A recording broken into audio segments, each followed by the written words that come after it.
Hello दोस्तों, good morning. Stock market marshal में आप लोग का स्वागत है। यस दोस्तों, आज हम लोग पेटीएम का चर्चा करने जा रहे हैं। दोस्तों, पेटीएम न्यूज एंड लर्निंग क्या मिला है हम लोग को इस एक्सपीरियंस से। कल आपको पता होगा लार्जेस्ट इंडिया का आज तक का सबसे लार्जेस्ट आईपीओ पेटीएम था। दोस्तों, इससे ज़्यादा बड़ा आईपीओ नहीं हुआ है आज तक, वो पेटीएम था दोस्तों। लेकिन कल लिस्टिंग डे था उसका, और क्या हुआ पता ही है दोस्तों, 27% बिलो जाके बंद हुआ है अपने आईपीओ प्राइस से। दोस्तों जी हाँ दोस्तों, 27% बिलो जाके बंद हुई है।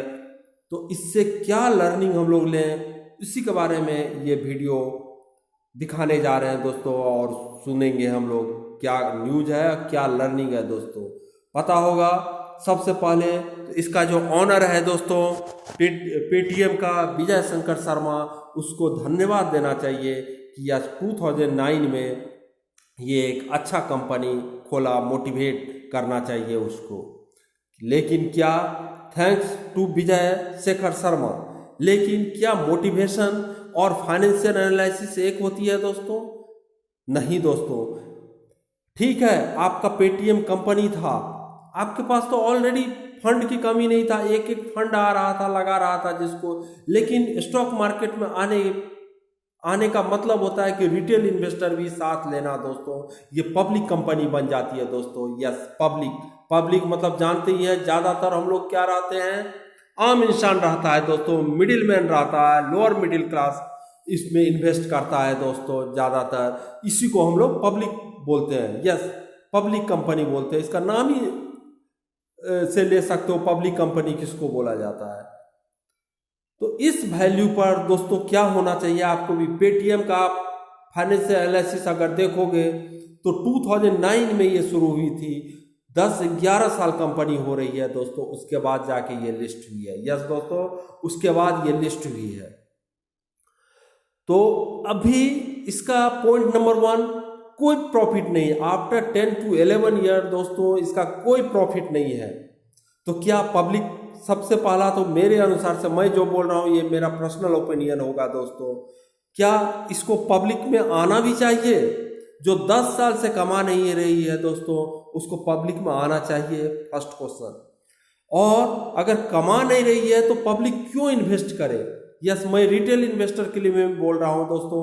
अगर कोई कंपनी प्रॉफिट में नहीं है दोस्तों, क्यों हम लोग कैसे इन्वेस्ट कर सकते हैं उसको दोस्तों? और इसका पास्ट अगर 2009 से 10-11 साल का पास्ट देखें तो प्रॉफिट हुआ ही नहीं है दोस्तों। तो इस तरह के कंपनी में इन्वेस्ट करना मुझे तो समझ में नहीं आती है दोस्तों। तो यही हम लोग के पास लर्निंग है दोस्तों। तो सबसे पहले ये मैं आपको दिखाता हूँ पेटीएम का भी प्राइस। यस, अभी पहले पेटीएम का हम लोग प्राइस देख लेते हैं दोस्तों एक बार। इसका क्या हो रहा है, ये पहले पेटीएम का हम लोग एक बार प्राइस देख लेते हैं। अभी ये 1650 पे जाके बंद हुई है दोस्तों। यस, 1650। और इसका आईपीओ प्राइस कितना था दोस्तों? 2150। यस, आईपीओ प्राइस इसका 2150 था, और 27% लॉस में ये जाके बंद हुई, 1560 पे बंद हुई है दोस्तों। इस तरह का रिटेल इन्वेस्टर को धक्का लगा। मैं फंड, जो भी कंपनी है जो पैसा लगा उसको नहीं बोल रहा हूँ, वो अपना क्या सोचती है, नहीं उसका 25 जगह कम पैसा लगा रहता है और एक में लॉस हुआ कोई बात नहीं। लेकिन रिटेल इन्वेस्टर जो है दोस्तों, वो कुछ होप करके फाइनेंशियल मार्केट में आती है, कुछ कमाने के लिए आती है। उसको फर्स्ट दिन ही अगर 27% का लॉस हो तो वो उसका क्या हाल हुआ होगा दोस्त, जान सकते हो।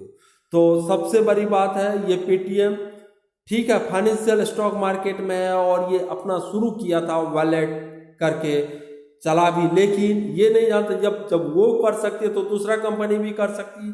आपको पता होगा दोस्तों, यूपीआई आ गई है। कोई मतलब नहीं है कि हम लोग जो है वॉलेट से पैसा दें या बैंक से डायरेक्ट हो जाए। यूपीआई में डायरेक्ट बैंक से डेबिट हो जाता है दोस्तों, क्या फर्क पड़ता है? तो इसी का काट का आ गया है दोस्तों यूपीआई।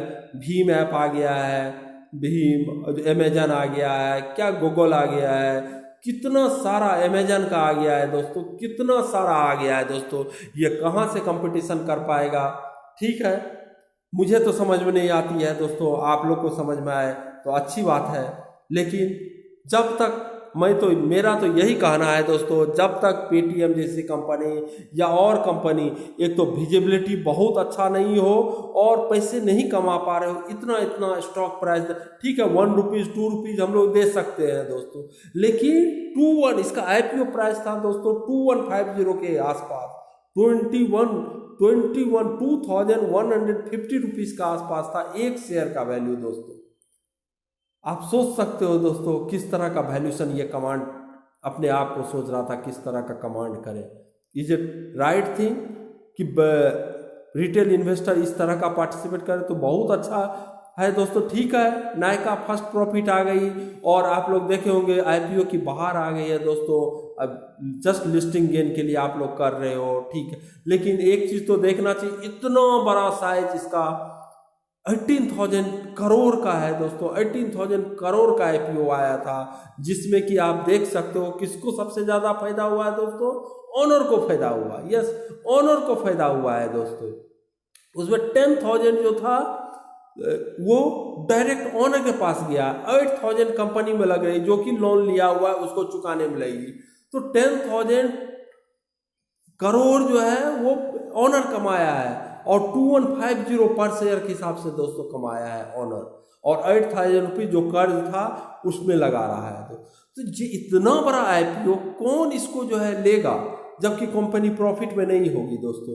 ये भी दूसरा पॉइंट सोचने वाली बात, इतना लार्ज वाला इन्वेस्टर, आप देखे होंगे आईपीओ 1.8 टाइम्स ही भरा था दोस्तों, पता नहीं कौन कौन रिटेल इन्वेस्टर लगाए होंगे, क्या सोच के लगाए, वो खुद जिम्मेदार होंगे दोस्तों, मैं तो यही बोलूँगा कुछ सोच समझ के ही लगाए होंगे, लेकिन रिजल्ट तो यही है दोस्तों, 27% बिलो जाके बंद हुई है दोस्तों। और अगर दे आप लोग को जितना पर लिए हैं 2150 सब भाव आ जाए अच्छी बात है, लेकिन मेरा तो यही कहना है दोस्तों, जब तक, क्योंकि स्टॉक मार्केट में हम लोग आते हैं प्रॉफिट कमाने के लिए। प्रॉफिट कैसे कमाते हैं दोस्तों, कंपनी के शेयर को खरीद के।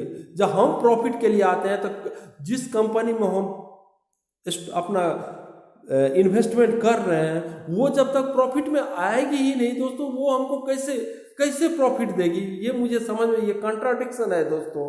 तो इसको थोड़ा सा आप लोग रिसर्च कीजिएगा। मेरा तो ये चैनल, ये वीडियो केवल एजुकेशनल पर्पस के लिए है दोस्तों, मैं कोई कंपनी को ब्लेम नहीं करना चाह रहा हूँ, ये मेरा कोई ये नहीं, एक पेटीएम जस्ट इस तरह का हुआ दोस्तों कल का न्यूज, इसीलिए मैं एक पेटीएम एज ए एग्जाम्पल मैं ले रहा हूँ, लेकिन ये बहुत सारा कंपनी के लिए है दोस्तों, आने वाले कंपनी के लिए। मेरा तो यही कहना है दोस्तों, जब तक कंपनी प्रॉफिट में नहीं आए तब तक इस तरह का वैल्यूएशन देना उसको एकदम सही नहीं होना चाहिए दोस्तों। और या नहीं तो आप लोग आगे रिसर्च कर सकते हो एज ए रिटेल इन्वेस्टर, क्या करना है, सही मैं बोल रहा हूँ या गलत बोल रहा हूँ, लेकिन ये एक लर्निंग है दोस्तों। यस, जब तक कंपनी प्रॉफिट में नहीं आया और विजिबिलिटी एटलीस्ट ये 10 टू प्रॉफिट में, ये विजिबिलिटी नहीं आएगी, ये कंपनी प्रॉफिट में आ जाएगी 1 साल में या 2 साल में, उसमें पैसा लगाना मुझे नहीं लगता है दोस्तों कहीं से प्रासंगिक है। तो ये 2009 से है दोस्तों, कम साल नहीं हो रहा, 10 ईयर से ज़्यादा का इसके पास हिस्ट्री है, अभी तक प्रॉफिट में नहीं आ पाई। या वैल्यूएशन जो है ज़बरदस्त 2150 का पर शेयर का था, पता नहीं दोस्तों। और ये अपने प्रोस्पेक्टस में लिखा भी है दोस्तों कि ऐसा भी है रिस्क की प्रॉफिट में नहीं भी आ सकती है, इसका कोई गारंटी नहीं है दोस्तों। तब भी रिटेल इन्वेस्टर इस तरह का गंगा नदी में नहाने का कोशिश किया दोस्तों, जो प्राय आ रही थी और सब में गेन हो रही, तो चलो पेटीएम में भी लगा देते हैं, लिस्टिंग हो जाएगी दोस्तों। नहीं दोस्तों, सभी में ऐसा नहीं हो। इससे क्या होता है कि सबसे बड़ा, आप लोग जो नए इन्वेस्टर हो, रिटेल इन्वेस्टर, उसका मनोबल टूटता है दोस्तों। ठीक है, आप 2-3 कंपनी में कमा लिए होंगे लिस्टिंग गेन में, लेकिन एक में इस तरह का झटका आपको लगेगा कि फिर से आपको स्टॉक मार्केट में आने के लिए सोचना पड़ेगा दोस्तों। यस, स्टॉक मार्केट में आने के लिए सोचना पड़ेगा दोस्तों। तो क्यों नहीं हम लोग वेल डिफाइंड अच्छा स्टॉक में लगाएं दोस्तों, यस, जिसका विजिबिलिटी अच्छा हो, बहुत अच्छा इंडियन मार्केट में फंडामेंटल स्ट्रॉन्ग शेयर है दोस्तों। मैं ऑलवेज बोलता हूँ वेल्थ क्रिएशन के लिए आइए दोस्तों, 20 से 30 स्टॉक, इंडिया का वेल्थ क्रिएशन हिस्ट्री बहुत ही अच्छा है उसमें आइए दोस्तों, शामिल होइए दोस्तों आप लोग। लेकिन पता नहीं आप लोग कौन सा फेर में पड़ जाते हो, किस किस का न्यूज़, कहाँ कहाँ से न्यूज़ सुनते हो दोस्तों और किस चक्कर में पड़ जाते हो। नहीं दोस्तों, अभी भी है, आइए दोस्तों, वेल एस्टेब्लिश्ड कंपनी में लगाइए।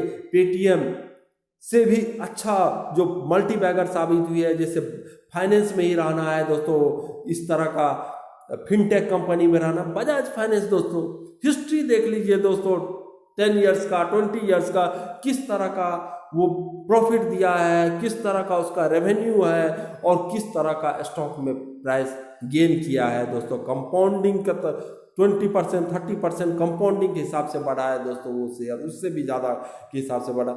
फिनटेक सबसे अच्छा फिनटेक कंपनी है दोस्तों, क्यों नहीं दोस्तों, उस तरह का फिनटेक कंपनी है, उसमें हम लोग निवेश करके इधर उधर का जिसका कि कोई विजिबिलिटी टाइप का प्रॉफिट में नहीं आया हो, उसमें हम लोग लगा रहे हैं। एज ए रिटेल इन्वेस्टर मैं बोल रहा हूँ, मैं फंड हाउस को कोई प्रॉब्लम मैं नहीं बोल रहा हूँ कि ठीक है उसका एक अपना रिसर्च आर्म बैठा हुआ है, किस तरह से लगा रहा है नहीं लगा रहा है मुझे पता नहीं दोस्तों। लेकिन एज ए रिटेल इन्वेस्टर जिसको कि सबसे लास्ट में न्यूज़ पता चलता है दोस्तों, जो थोड़ा सा पैसा है उसके पास, वो खुद स्टॉक मार्केट में कमाने के लिए आ रहा है दोस्तों, उसको अगर पहले ही मोटिवेशन टूट जाए दोस्तों, ठीक है विजय शंकर जी तो अपना कमा लिए, ऑनर है दोस्तों, बहुत अच्छा कंपनी स्टार्ट किए, बहुत अच्छा कमा लिए दोस्तों।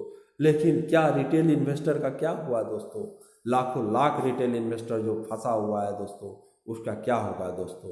तो लर्निंग है दोस्तों, इस तरह का कंपनी को कभी हम लोग वैल्यू नहीं दे दोस्तों, कभी भी वैल्यू नहीं दे इस तरह का, मैं तो यही बोलूँगा। और सब इस सेक्टर का जो बेस्ट अपना लीडर है दोस्तों, उसमें जो पहले से लिस्टिंग है उसमें लगाओ दोस्तों। लर्निंग नंबर 2 है, लर्निंग नंबर 1 इस तरह का लॉस वाले कंपनी को कभी वैल्यू नहीं दे दोस्तों। दूसरा, लर्निंग की अगर इस तरह का इस सेक्टर में सबसे अच्छा कंपनी ऑलरेडी मार्केट में लिस्ट हो तो उसमें पैसा लगाइए दोस्तों। और सबसे खूबसूरत बात है, अभी बजाज फाइनेंस 7 to 8%, 5 से 6% अपने हाई से डाउन भी है दोस्तों। किस तरह का मौका है दोस्तों? तो मुझे ये बजाज फाइनेंस मतलब ये नहीं कि मैं आप लोग को स्ट्रेस कर रहा हूँ, दे रहा हूँ कि आपको लेना ही है, नहीं दोस्तों, आप अपना स्टडी खुद कीजिएगा। मेरे कहने से तो फिर बजाज फाइनेंस गिरेगा तो फिर घबरा जाएगा। मेरा केवल एक एजुकेशनल चैनल है दोस्तों, मैं केवल एजुकेट करता रहता हूँ, मैं अपना फीलिंग बताता हूँ दोस्तों। एजुकेशन देने में किसी को कहीं कोई किसी को प्रॉब्लम नहीं है दोस्तों। लेकिन आप लोग, मुझे निश्चित रूप से विश्वास है, आप लोग निवेश करने से पहले खुद से पहले स्टडी करेंगे दोस्तों, और फाइनेंशियल एडवाइजर के साथ मिल के निर्णय लेके आप लोग इन्वेस्टमेंट या ट्रेडिंग का स्ट्रेटेजी बनाएंगे दोस्तों, कोई भी शेयर में, और बजाज फाइनेंस में खास कर दोस्तों। यस, क्योंकि मार्केट में वही आगे बढ़ता है दोस्तों जो कि खुद का रिसर्च करता है दोस्तों, वही डायरेक्ट मार्केट में सक्सीड हो सकता है। ये मेरा फर्म बिलीव है दोस्तों, या मेरे वीडियो से या किसी के वीडियो से कोई भी नहीं बढ़ सकता है आगे दोस्तों, कोई भी नहीं बढ़ सकता है। हाँ, जस्ट एक क्लू आप ले सकते हो, क्या देख सकते हैं क्या बजाज फाइनेंस को, स्टडी कर सकते, बस इतना ही इस वीडियो से आप लोग, कोई भी वीडियो से आप लोग ले सकते हो दोस्तों।